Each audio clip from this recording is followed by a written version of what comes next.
আসসালামু আলাইকুম। Hi guys, সকালে কেমন আছেন? আমি আলহামদুলিল্লাহ ভালো আছি।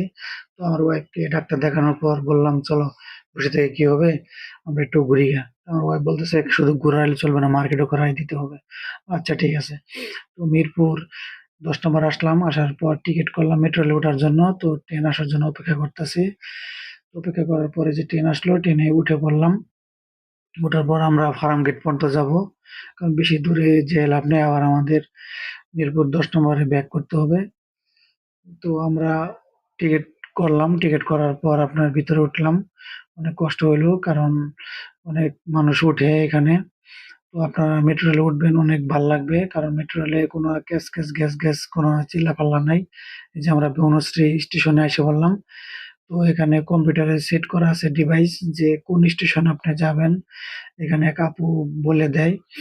আর এটাকে ভিতরে আপনার সিট আছে, সিটে বসতে পারলে বসবেন, আর যদি সিট ফাঁকা না থাকে আমার মতন হ্যান্ডেল বার ধরে দরজার কাছে কিংবা ভিতরে দাঁড়িয়ে থাকবেন।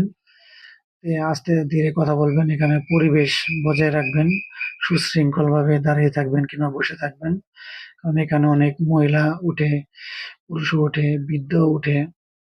তো আপনারা ডিসিপ্লিন মেনে রেখে উঠবেন। তো আমরা এই যে ফার্ম গেটে এসে পড়লাম।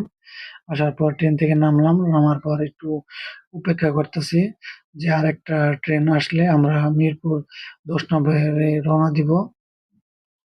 তো আমার এই যে দেখতে পারতেছেন ফার্ম গেটে এসে পড়ছি। তো আমার বউ একটা নতুন ব্যাগ কিনছে, কারণ এই ব্যাগে মার্কেট করা কাপড় চোপড় সবগুলা রাখছে।